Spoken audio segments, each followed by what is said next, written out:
마태복음 25장 1절에서 13절까지 다 같이 봉독하시겠습니다. 그때의 천국은 마치 등을 들고 신랑을 맞으러 나간 10처녀와 같다 하리니 그 중에 5은 미련하고 5은 슬기 있는 자라. 미련한 자들은 등을 가지되 기름을 가지지 아니하고 슬기 있는 자들은 그릇에 기름을 담아 등과 함께 가져갔더니 신랑이 더디 오므로 다 졸며 잘세.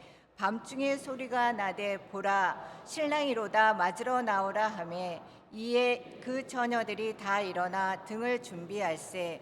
미련한 자들이 슬기 있는 자들에게 이르되 우리 등불이 꺼져 가니 너희 기름을 좀 나눠 달라 하거늘 슬기 있는 자들이 대답하여 이르되 우리와 너희가 쓰기에 다 부족할까 하노니 차라리 파는 자들에게 가서 너희 쓸 것을 사라 하니 그들이 사러 간 사이에 신랑이 오므로 준비하였던 자들은 함께 혼인잔치에 들어가고 문은 닫힌지라. 그 후에 남은 처녀들이 와서 이르되 주여 주여 우리에게 열어주소서. 대답하여 이르되 진실로 너희에게 이르노니 내가 너희를 알지 못하노라 하였느니라. 그런즉 깨어 있으라. 너희는 그날과 그때를 알지 못하느니라. 아멘. 말씀의 제목을 함께 따라해 주시길 바랍니다. 깨어 있으라. 깨어 있으라. 저와 제 아내는 27년을 같이 살면서 많은 것이 지금 닮아가고 있습니다. 성별이 남자와 여자로 전혀 다르고 생긴 것이 많이 다르지만 부부는 닮아간다라는 말이 정말 맞는 말인 것 같습니다. 이제는 제가 식성도 아내와 비슷해져 갑니다. 고기만 좋아하던 제가 샐러드를 좋아하게 되고 고기를 먹을 때도 마블링 돼 있거나 기름기 그게 맛있는데 그거 다 가위로 잘라내고 있어요. 운동을 싫어하던 제가 이제 아내보다 운동을 지금 더 좋아하게 되었고 아내는 그런 저를 굉장히 대견하게 생각합니다. 그런데 아직까지도 둘이 닮지 않는 부분이 있습니다. 그건 뭐냐면요, 미리 준비하는 준비성이에요. 저는 준비성이 철저하고 약속 시간을 정해놓으면 적어도 1시간, 2시간 전에 미리 나가야 합니다. 제 성격이 그래요. 그런데 아내는 그 시간에 맞춰 나가려고 그래요. 그러다 보니까 약속 시간에 조금 늦을 때도 있습니다. 저는 가족 여행을 하면은요, 새벽 4시에 출발하려고 아이들 다 깨워요. 그런데 아내와 아이들은 아침 먹고 늦게 출발하는 것이 어떻겠느냐라고 그 전날 잠 좀 많이 자자고 그렇게 얘기를 합니다. 저는 당일치기 여행을 가든지 가족끼리 쇼핑을 가든지 꼭 오픈런을 합니다. 오픈런이 뭔지 아세요? 백화점이 10시에 문 열면 저는 9시 반에 가 있어요. 놀이동산이 11시에 문 열면 저는 10시에 가 있습니다. 그리고 오후 3시 이전에는 집에 들어와서 다음날 예배를 준비하든지 설교를 준비합니다. 그런데 아이들과 아내는 오후 3시만 되면 집에 들어오는 저를 신데렐라라 그럽니다. 12시 종땡 치면 집에 들어가는 신데렐라처럼 말입니다. 출장이 있거나 해외에 나가는 일이 있을 때에도 저는 공항에 보딩 시간 4시간 전에 나갑니다. 보통 카운터가 3시간 전에 열리는데 저는 4시간 전에 나가요. 왜냐하면요, 만일의 사태에 대비해서. 미국에서 이민 목회하는 동안에 출장을 많이 다녔는데 미국에는요, 일기 때문에 캔슬되는 경우가 되게 많아요, 비행기가. 그러면 그때의 비행기표를 바꿔야 되는데 시간 맞춰 나가면은요, 비행기 다 놓쳐버려요. 그래서 미리 어떤 일이 일어날지 모르기 때문에 미리 나가는 거예요. 일찍 가면 또 좋은 게 있어요. 좋은 자리 맡을 수 있어요. 사람들이 살아가면서 예측할 수 없는 일들을 자주 만나기 때문에 어느 정도 경륜이 있는 사람이라면 미리 준비해야 한다는 것쯤은 다 알고 계실 것입니다.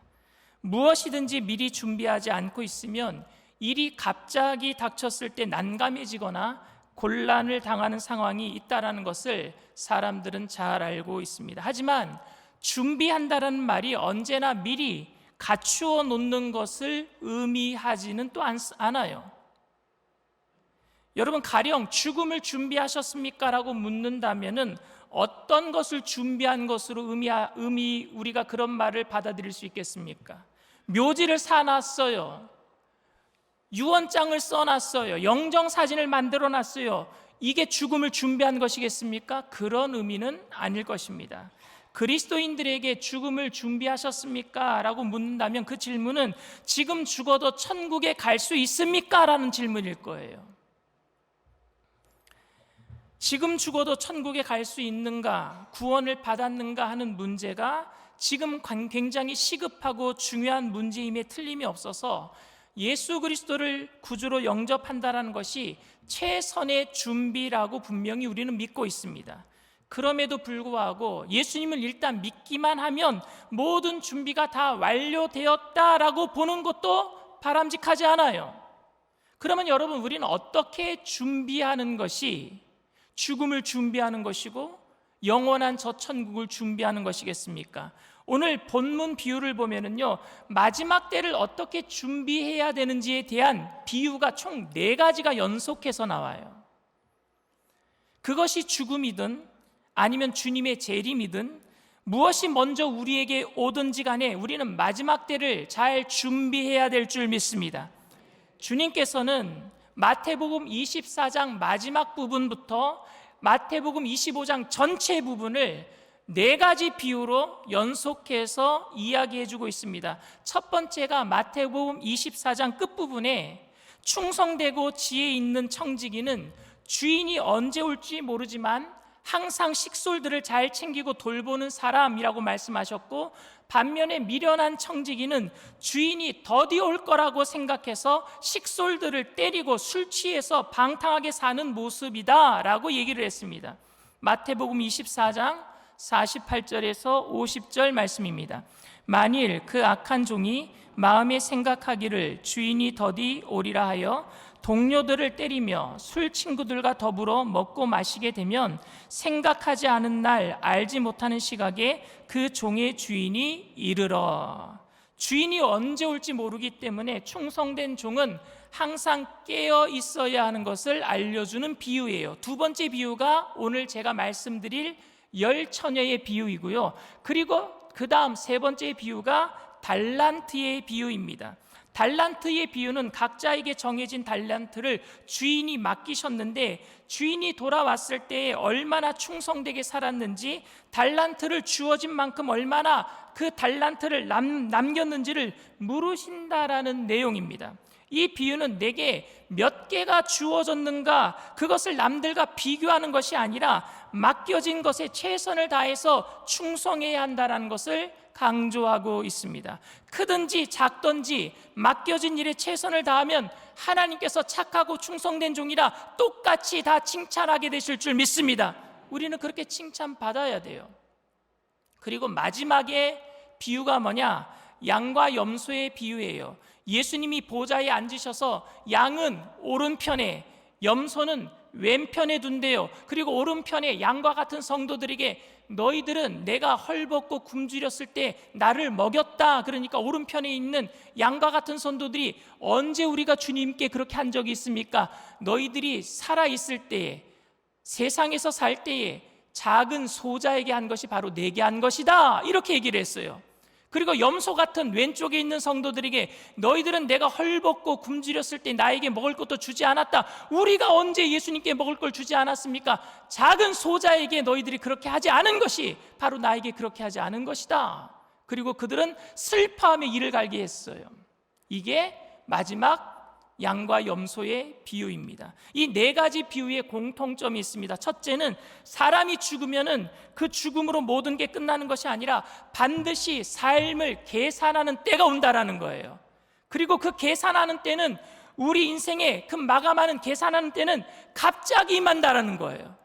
내가 예상하는 날이 아니라 갑자기 임한다라는 거예요. 그리고 그 갑자기 임할 때까지 언제인지 모르니까 우리는 삶을 준비할 때에 천국의 가치관으로 일상을 살아가야 한다라는 얘기입니다. 이 3가지가 공통적인 주제입니다. 마태복음 24장 마지막에부터 마태복음 25장 전체 이 네 가지 비유의 중심에 있는 비유가 뭐냐? 바로 열 처녀의 비유입니다. 오늘 열 처녀의 비유의 배경은요, 바로 신랑 집이 배경인 것 같아요. 신랑은 이미 결혼을 했어요. 그리고 신부를 자기 집에 데려다 놓았습니다. 그리고 신랑은요, 마을에서 행사가 있어요. 신부와 함께 결혼했기 때문에 나가서 친지들을 만나고 친구들을 만나고, 우리나라에서도 결혼 전날 함직이라 그러잖아요. 동네 떠들썩하게 하잖아요. 근데 우리는 결혼 전날에 하지만 예루살렘 이 이스라엘 백성들은요, 결혼한 날 그날 저녁에 떠들썩하게 축제를 벌이는 거예요. 그래서 신랑이 친지들에게 인사하고 친구들과 밤늦게까지 이제 축제를 벌이는데, 그런데 안 돌아오는 거예요. 자정이 되도록 안 돌아오는 거예요. 돌아올 때에 들러리들, 신부에게 데려다 줘야 될 10명의 처녀가 있습니다. 등을 들고 신랑이 오면은요, 등을 들고 나가서 신부에게 맞이해주는 들러리 10명의 처녀가 있는데, 신랑이 안 오니까, 자정까지 안 오니까 이 들러리들 10명의 처녀들이 잠이 들고 말았습니다. 그런데 이 10명의 처녀 중에서 5명은 지혜롭고 5명은 미련하다라고 예수님이 말씀하셨습니다. 그 이유가 뭔 줄 아세요? 5명은 기름을 준비하였고 5명은 기름을 준비하지 않았기 때문입니다. 신랑을 맞이해서 신부에게 데려다 주어야 하는 역할을 하는 사람들이 등을 가지고 나오면서 기름을 확인하지 않았다라는 것이 여러분 이해가 되십니까? 아마도 준비성이 없는 사람이라면 그럴 수도 있겠다 싶습니다. 5명은 그런데 기름을 준비하지 않았어요. 등에 기름이 있는지 5명은 확인하지 않았습니다. 어떻게 그럴 수 있는지, 여러분 어떻게 그럴 수가 있지요? 그런데 이런 준비성이 없는 행동은 우리들도 빠지기 쉬운 오류예요. 그렇기 때문에 5명 반은 그렇게 언제 올지 모르니까 잠자고 있다가 내일 준비해도 되겠지, 이건 오늘날 살고 있는 우리들도 빠지기 쉬운 오류란 말입니다. 10명이 다 곤히 잠자고 있었습니다. 그런데 누가 신랑이 온다 소리를 지르는 겁니다. 그래서 10명의 처녀가 모두 다 급하게 일어났습니다. 모두가 심지를 정리하고 심지에다가 불을 붙였습니다. 그런데 5명의 처녀의 등에 불이 점점 희미해지고 꺼져가기 시작하는 것입니다. 등에 기름이 없는 것을 미리 확인하지 않았기 때문입니다. 기름이 없는 것을 알고 당황한 처녀들은요, 다른 5 처녀에게 기름을 빌려달라고 부탁했습니다. 그런데 슬기로운 5 처녀는요, 함께 쓰기에는 너무 부족하기 때문에 차라리 기름 가게에 가서 기름 장수에게 너희들이 필요한 기름을 사라라고 얘기를 했습니다. 자정이 넘었는데도 기름을 살 수 있었던 것을 보면 기름 장수는요, 밤 늦게까지 장사를 했던 것 같아요. 5 처녀가 급하게 가서 기름을 사가지고 왔을 때 이미 잔치집의 문은 닫히고 말았어요. 슬기로운 5 처녀가 기름을 나누어 주지 않은 것을 여러분 매정하다라고 생각할 수 있을 것 같아요. 이럴 때는 여러분 나눠 갖는 게 맞지 않습니까? 하지만 이 비유를 들었던 당시의 사람들은 슬기로운 5 처녀가 미련한 5 처녀와 나눌 수 없는 상황을 충분히 이해할 수 있었고, 그리고 피치 못할 상황이라는 것을 이미 알고 있었습니다. 여러분, 집에서 누군가가 해외로 이민을 간다거나 아니면 학생들, 자녀들 중에 유학을 갈 때에 부모님이나 가족 중에 누군가가 늦게 나왔어요. 그런데 엄마가 안 나온 거예요. 할머니가 안 나온 거예요. 아빠가 안 나온 거예요. 그런데 비행기는 지금 출발해야 돼요. 그러니까 게이트 안으로 들어갈 적에 어쩔 수 없이 피치 못할 사정으로 못 나오기 때문에 들어가는 거예요. 마찬가지로 기름 준비를 못하는 것, 나눠주지 못하는 것, 피치 못할 사정인 것을 이스라엘 백성들은 예수님의 비유를 들을 때 이미 다 알고 있었습니다. 미련한 5 처녀는 등을 가지고 나왔는데 등에 기름이 얼마나 있는지도 확인하지 않았고 그릇에 따로 기름을 가져오지도 않았습니다. 그렇다면 여러분, 기름을 준비하지 않았다라는 게 무슨 의미일까요? 기름을 준비하지 못한 이 5 처녀의 문제는 도대체 무엇일까요? 기름이라는 게 여러분 도대체 무엇일까요? 어떤 사람들은 이 기름을 성령이라고 이야기를 하기도 합니다. 그래서 교회에서는 교회만 다니면 안 되는 거, 교회만 다니면 되는 게 아니라 성령 체험을 한 번도 해본 적이 없는 사람은 기름 등불을 준비하지 않은 거기 때문에, 그러니까 성령 받아야 된다 말하기도 합니다. 맞는 말이에요, 여러분. 성령이라고 해석할 수도 있습니다. 그런데 여러분, 저는 이 비유에서 기름이 성령이라는 것보다도 더 중요한 의미가 있다라고 봅니다. 그리고 기름을 준비하지 않았다는 것은, 무엇을 의미하는 것을 찾아내는 것은 별로 의미가 없다라고 생각합니다. 어차피 여기서 강조된 것은 결혼식을 준비하면서 기름을 준비하지 않은 것, 준비성이 없는 상태가 더 중요한 거예요. 준비하지 않은 것, 무엇을 준비하지 않았느냐? 기름을 준비하지 않았다. 기름을 준비하지 않은 기름이 중요한 게 아니라 준비하지 않은 상태가 더 중요하단 말입니다. 기름이 무엇인가 하는 것보다 중요한 것은 준비하지 못한 것이고, 준비하지 못한 상태가 깨어있지 못한 상황입니다. 준비하지 못했기 때문에 주님은 깨어있지 못했다라고 얘기했어요. 제가 이 비유를 읽으면서 고민했던 것은 기름이 무엇일까 하는 부분보다도 바로 13절 말씀이었습니다. 13절 말씀 다 같이 읽겠습니다. 그런즉 깨어있으라, 너희는 그날과 그때를 알지 못하니라. 만약에 여러분 기름이 중요했다라면 예수님께서는 그런즉 기름을 준비해라 이렇게 얘기했을 거예요. 만약에 기름이 여분으로 더 준비하는 것이 중요했다면 기름이 준비되어 있는지 확인해라 이렇게 얘기했을 거예요. 그런데 예수님은 어떻게 말씀하셨어요? 그런즉 깨어있으라. 그런즉 깨어있으라 그랬어요. 그런즉 기름을 준비해라가 아니라 그런즉 깨어있으라. 우리가 모두 알고 있듯이 슬기로운 5 처녀를 포함해서 10명의 처녀는 다 깨어있지 않았어요. 다 잠들어 있었어요. 그런데 5명의 처녀는 깨어있지 못했대요. 5명의 처녀도 같이 잤는데 슬기로운 5 처녀는 깨어있었대요. 이게 무엇이 다를까요, 여러분? 깨어있는 사람은 아무도 없었는데, 어리석은 5 처녀의 문제는 여러분, 그러니까 잠자는 것이 아니라 기름을 준비하지 못했다라는 것인데, 주님께서는 기름을 준비하지 못한 상황을 깨어있지 않은 상황이라고 책망했단 말입니다. 그러니까 기름을 준비했다라는 것은 깨어있었다라는 것을 말을 의미합니다.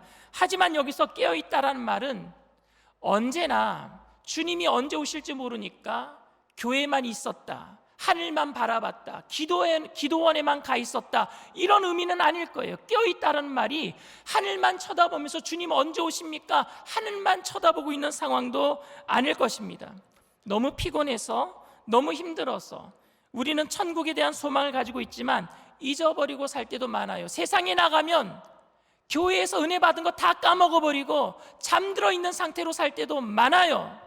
예수를 믿고 있지만 예수님을 생각하고 있지 않는 사람처럼 살아갈 때도 많아요. 세상 일 때문에 분주하고 지쳐서 천국에 대한 소망을 잃어버리고 살아갈 때도 많습니다.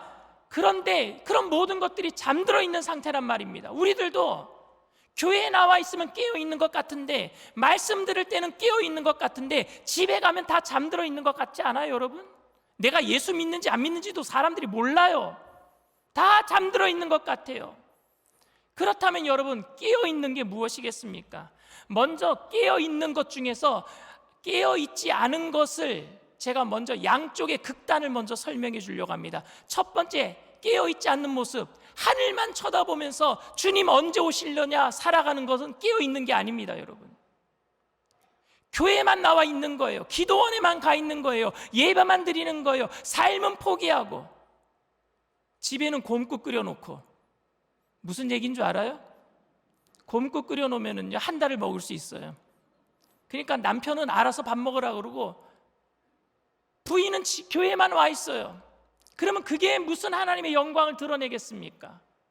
깨어있는 것은 하늘만 쳐다보는 건 깨어있는 모습이 아니에요. 또 다른 양쪽의 극단, 다른 거는 뭐냐, 반대로 나는 예수 믿었으니까, 구원받았으니까 아무렇게나 살아가는 거예요. 구원받았다라고 자만하고 아무렇게나 살아가는 것도 깨어있는 모습은 아닙니다. 결국 깨어있는 상태란 세상 속에서 하나님을 날마다 인식하지 못하고 살아가는 우리 삶의 고통과 고난의 연속 가운데 누군가가 그래도 우리는 하나님 믿는 사람 아닙니까? 라고 말할 때에 그것을 다시 인식할 수 있고 확인할 수 있어서, 그래요, 하나님, 나는 하나님의 자녀입니다, 고백할 수 있는 사람이 깨어있는 사람인 줄 믿습니다. 그러니까 준비된 상황은 뭐냐? 인식하고 살아가는 거예요. 하나님의 자녀라는 사실을 내가 세상에 나가면 하나님의 자녀처럼 살지 못하겠지만 누군가가 쿡 찔르면서 그래도 당신 하나님의 사람이잖아, 그러면 다시 한번 내가 인식하고 그 모습으로 돌아가려고 노력하는 사람, 즉 주님의 제자임을 아는 사람이에요. 내 공로가 아닌 하나님의 은혜로 하나님의 사람이 되었음을 고백할 수 있는 사람, 수많은 실패와 좌절과 그 낭망 속의 상황 속에서도 그 하나님의 자녀인 것을 기억해낼 수 있고 그것을 붙들 수 있고 그 고백 앞에서 내 자신을 쳐서 복종시킬 수 있는 그 상태가 깨어있는 상태인 줄 믿습니다. 우리는 근데 세상에 나가서 너무 많은 좌절을 해요. 주님의 말씀대로 살아가려고 노력하는데 그 말씀이 이루어지지 않을 때, 그리고 내가 원하는 때에 하나님이 내 기도를 들어주지 않을 때에 좌절하고 낭망합니다. 너무 많이 실패하다 보면은 그래도 당신은 하나님의 사람입니다라는 말이 무의미하게 들려요. 그게 뭐 어때서요? 무의미하게 들려요. 아무런 힘이 되지 않아요. 목사님의 설교가 아무런 힘이 되지 않아요. 이게 뭔지 아십니까? 깨어있지 않은 상태, 깊이 잠들어 있는 상태. 어떤 말을 듣더라도 마음이 요동하지 않아요. 양심에 화인 맞은 사람처럼. 그런데 우리가 살면서 시련과 고난의 파도 속에서 넘어지고 또 넘어지고 아무런 소망이 없어 보이는 상황에서도 누군가가 찾아와서 우리를 붙들어주고 하나님의 은혜와 사랑으로 다시 기억나게 만들 때 그 은혜 때문에 다시 일어설 수만 있다면 우리는 깨어있는 사람인 줄 믿습니다. 저는 제 자신을 보면서 너무 강력한 용수철이 저를 잡아당기고 있다라는 생각을 할 때가 많아요. 팽팽하게 제가 그 용수철을 당겨놔요. 믿음으로, 내 의지로 주님 말씀대로 살겠습니다. 이 죄의 용수철을 막 당겨요. 하나님의 말씀으로 의롭게 살아가려고 노력해봅니다. 그런데 어느 순간에 제자리로 평 하고 돌아가 있어요. 용수철을 끌어당긴 것만큼 저쪽에서는 당긴 힘이 더 세지니까 평 하고 제자리로 가 있어요. 수없이 설교를 했음에도 불구하고 눈에 보이는 것들로 성공과 실패를 판단하고 이 땅에서 누릴 수 있는 것들 때문에 울고 웃으며 교만해지기도 하고 우울해지기도 합니다. 그렇게 많이 하나님의 나라를 바라보자라고 말했음에도 불구하고 하나님의 나라 말고는 우리에게는 아무런 소망이 없다라고 말했음에도 불구하고 막상 제가 힘든 일을 만나면, 자존심 꺾이는 일을 당하면 낙심하는 내 모습을 발견하게 된단 말입니다. 도대체 믿음 생활을 한다는 게 무슨 의미가 있을까라는 생각이 들 만큼 원래 자리로 돌아가 있는 제 모습을 발견할 때가 많아요. 나누며 살자, 천국의 가치관을 가지고 공평하게 모든 사람들을 대하자 외쳐도 잠시만 방심하면, 조금만 무시를 당해도 하나님보다 내 자존심에 스크래치가 나면은 나를 더 소중하게 생각해서 나보다 못한 사람들을 더 쉽게 무시해버리는 원래 본성, 죄악의 본성으로 돌아갈 때가 많단 말입니다. 하나님의 나라를 소망하며 그 가치관으로 이 세상을 사는 일은 마치 강력한 용수철이 당기고 있는 반대편으로 나아가려는 노력과 같아서, 중력을 거스리고 위로 튀어 올라가려는 것 같아서, 물결이 거센 그 물결을 물고기가 살아서 올라가려고 하는 것과 같아서, 근데 그때 힘을 빼고 나면 제자리로 그냥 물에 휩쓸려 돌아가는 것처럼 제자리로 간단 말입니다. 해도 소용이 없겠다라는 생각이 들어서 멈추고 싶은 충동이 있어요. 용수철을, 이 죄의 용수철을 잡아당기려고 하는 이 모든 노력을 포기해버리고 싶을 생각이 들어요. 어떨 때는요, 꾀가 나요. 어떤 꾀가 드느냐, 이거 그냥 놓고 세상에서 될 대로 살다가 죽을 때 믿으면 되지 뭐. 용수철은 죽을 때만 믿음으로 예수님 믿습니다 이러고 천국 가면 되지 뭐. 이런 꾀도 나요. 그런 저의 모습을 보면서 준비된 사람은 누구일까? 깨어있는 사람은 어떤 사람일까 생각해 보면 그 사람은요, 은혜를 아는 사람이겠다 싶어요. 은혜를 아는 사람. 깨어있는 사람은 내가 할 수 있습니다 하고 죄의 용수철을 막 끌어당기는 사람이 아니라 지금 내가 할 수 없지만 은혜를 알기 때문에 내가 어찌 그 은혜 앞에서 다시 안 일어날 수 있겠습니까? 내가 다시 이 죄의 용수철 한번 잡아당겨 보겠습니다. 은혜를 알면은 넘어졌더라도 다시 일어나게 될 줄 믿습니다. 그렇게 고백할 수 있는 사람이 깨어있는 사람, 은혜를 아는 사람. 내가 할 수 없음을 알지만 수없이 넘어짐에도 불구하고 그럼에도 불구하고 그 은혜 때문에 다시 용수철을 잡아당길 수 있는 사람이 깨어있는 사람인 줄 믿습니다. 나 같은 죄인 살리신 그 은혜가 놀라워. 그래서 죄에서 다시 일어날 수 있는 사람. 그런데 마치 내 힘으로 무엇인가 할 수 있는 것처럼 내가 믿었기 때문에 이미 구원받았다라고 아무런 의식 없이 살아간다든지, 아니면 주님의 은혜를 깨닫지 못하고 아무리 해봤자 결국 제자리로 돌아간다라고 포기하고 주저앉아 있다면 우리는 그 용수철 죄의 그것 때문에 우리는 깨어있지 못하고 깊이 잠들어 있는 사람이 되고 마는 것입니다. 그래서 그러한 사람들에게 오는 주님은 경고하고 계세요. 깨어있으라. 그날과 그때는 알지 못함이니라. 저는 깨어있으라는 말을 들으면 내 힘을 의지하지 말고 주님의 은혜를 기억하라 라는 말로 들립니다. 내가 할 수 있다라는 말로, 그 말로는 여러분 어림도 없어요. 우리의 힘으로 뭔가 할 수 있습니다. 어림없어요. 그러나 주님이 은혜 주시면 할 수 있습니다. 내게 능력 주시는 자 안에서. 그 능력이 뭐예요? 주님의 은혜예요. 그래서 여러분, 믿음은 내가 할 수 있겠다라는 믿음이 아니라, 내 확신이 아니라, 믿음은 주님의 은혜에 대한 반응이에요. 내가 어떻게 주님의 은혜에 안 일어날 수 있겠습니까? 자연스러운 반응입니다. 지금 이 시간에도 그 용수철에 긴장을 놓치지 않고 살아가게 만드는 것은 바로 우리의 능력이 아닌 주님의 은혜에 대한 확신인 줄 믿습니다. 주님이 우리를 사랑하십니다. 죽기까지 사랑하십니다. 이 말을 붙들고, 이 말 때문에, 하나님이 나를 사랑하신다는 이 말씀 때문에 내가 그 사실을 인정하고 또다시 한번 일어나는 것, 그것이 깨어있는 삶인 줄 믿습니다. 사랑하는 성도 여러분, 저는 여러분들이 오늘도 여러분들의 능력과 여러분들의 결단, 여러분들의 의지가 아닌 바로 예수 그리스도의 은혜 때문에 반응으로, 믿음으로 일어나게 되기를 바랍니다. 우리가 깨어있다라는 말이 우리의 의지나 우리의 능력 때문이 아니라 그냥 하나님이 은혜 때문에, 주님께서 말씀하셨을 때 그 감격과 위로와 힘을 얻을 수 있는 상태이기를 바랍니다.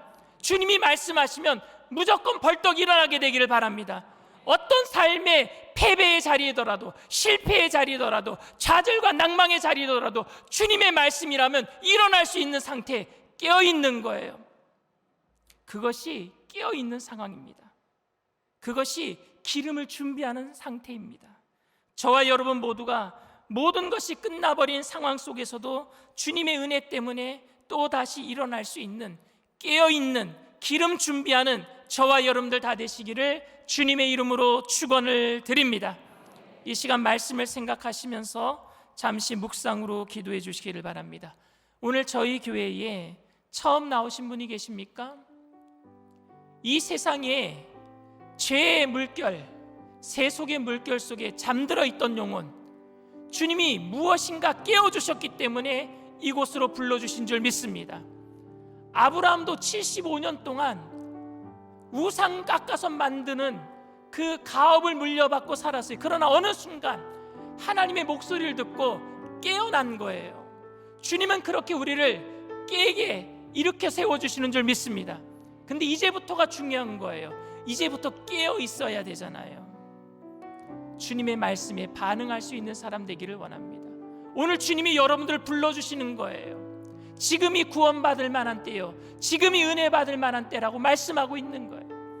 내가 예수 그리스도를 믿고 천국 가는 그날까지 실패하고 좌절하고 넘어질 수도 있겠지만 그때마다 주님 말씀하실 때마다 깨어나서 주님 말씀 붙들고 천국까지 가겠습니다, 믿음으로 내가 예수 그리스도를 믿고 주님과 함께 살겠습니다 하시는 분들은 믿음을 가지고 그 자리에서 일어나 주시길 바랍니다. 인터넷상에서, TV상에서 예배드리는 그 자리에서도 믿음을 가지고 일어나 주시길 바랍니다. 그리고 믿음으로 일어나신 분들은 제가 하는 기도를 따라해 주시길 바랍니다. 하나님 아버지, 저는 죄인입니다. 어디에서 와서 왜 살며 어디로 가는지 알지 못하고 방황하며 살았습니다. 저의 죄를 위하여 십자가에서 죽으시고 부활하신 예수님을 제 구주로 모셔드립니다. 저는 하나님의 자녀가 되었습니다. 지금부터 영원토록 주님과 함께 살겠습니다.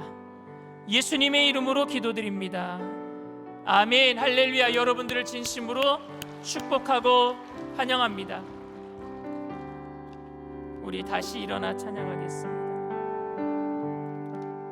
내 마음의 복음이 흥했던 곳에서 다시 아버지를 만나고 주님, 내 마음의 연약한 눈물의 끝에서 또 나를 반겨주시네. 작다 생각했던 그의 부르심 다시 나를 회복케 하시네. 다시 일어나 주를 예배하니 내 모든 기쁨이 되리. 그의 기쁨 되어 삶의 모든 순간을 주께 다 내어드리리. 나는 내 마음이 복음이 흥했던, 나는 내 마음의 복음이 흥했던 곳에서 다시 아버지를 만나고 주님, 내 마음의 연약한 눈물의 끝에서 또 나를 반겨주시네. 작다 생각했던 그의 부르심 다시 나를 회복케 하시네. 다시 일어나 주를 예배하니 내 모든 기쁨이 되리. 그의 기쁨 되어 삶의 모든 순간을 주께 다 내어드리. 다시 일어나, 다시 일어나 주를 예배하니 내 모든 기쁨이 되리. 그의 기쁨 되어 삶의 모든 순간을 주께 다 내어. 다시 일어나, 다시 일어나 주를 예배하니 내 모든 기쁨이 되리. 그의 기쁨 되어 삶의 모든 순간을 주께 다 내어드리리. 오늘 말씀의 비하인드 스토리예요. 성경에는 없는 이야기. 그저 제가 생각하건대 있을 법한 이야기. 오늘 성경에 보면은요, 기름 장수가 등장하지요. 5 처녀 기름 등불을 준비하지 못했던 처녀들에게 너희들 기름 장수에게 가서 기름을 좀 사면 어떻겠느냐. 저는 기름 장수에 대해서 생각해 봅니다. 아마 기름 장수는 그 10 처녀가 기름을 사러 왔을 때에 충분히 기름을 더 사세요라고 분명히 얘기했을 겁니다. 왜냐하면은 자기는 그러한 처녀들을 많이 봤거든요. 기름을 팔다 보니까 신랑이 축제를 하다가 늦게 올 때가 많으니까, 그러니까 꼭 기름을 여분으로 더 준비해야 된다. 왜? 밤에 그래야지 들러리들이 신랑을 신부에게 데려다 줄 수 있을 테니까. 그런데 5명은요 그것을 진심으로 받아들여서 여분의 기름을 더 샀어요. 그런데 5명은요 이거 상술이다, 기름 더 팔아먹으려고 안 샀어요. 한 귀로 듣고 한 귀로 흘려보내요. 그리고 5 처녀가 밤늦게 다시 사러 왔을 때 기름 장수는 기름을 더 내주면서 이렇게 얘기했을 거예요. 거 봐요, 내가 더 사놓으라고 했지요. 아마 지금 가면은 잔치집 문이 문 닫혀버렸을걸요. 안타까운 마음으로 기름을 내줬을 거예요. 여러분, 기름 장수가 누구라고 생각하세요? 목사예요. 여러분들에게 늘 얘기를 하잖아요. 죽음 이후에 반드시 주님께서 우리를 계산하실 날이 올 겁니다. 그러니 인생의 끝이 어느 날 갑자기 임할지도 모르니까 우리가 천국의 가치관을 가지고 이 땅에서 살아가는 동안에 하나님의 영광을 위해서 나눠주고 꾸어주고 베풀며 삽시다. 그런데 어떤 사람은 그것을 마음판에 새기는데 어떤 사람은 한 귀로 듣고 한 귀로 흘려버려요. 천국에 가서 여러분들 다 만나 뵙게 되기를 원합니다. 누군가가 뒤늦게 오지 못한 것을 알고 주님도 슬퍼하시겠지만 여기서 봤던 분들을 제가 보지 못한다면 저도 굉장히 슬플 것 같아요. 기름을 준비한다라는 것은 우리가 이 땅에서 작은 소자에게 최선을 다해서 주님 대하듯이 사는 삶이고, 인생의 끝이 내가 원하는 시각에, 내가 예정하는 시각에 오는 것이 아니라 갑자기 임하기 때문에 최선을 다해서 주어진 시간을 내가 최선을 다해서 달란트를 남기기 위해서 사는 삶이고, 결국에 주님께서 계산하실 것을 내가 믿고 그 앞에서 착하고 충성된 종이라 칭찬받을 것을 기대하면서 사는 삶이 준비된 삶, 깨어있는 삶, 특별히 넘어지더라도 일어나는 삶이 되는 줄 믿습니다. 저는 우리 교회가 그런 교회 되기를 원합니다.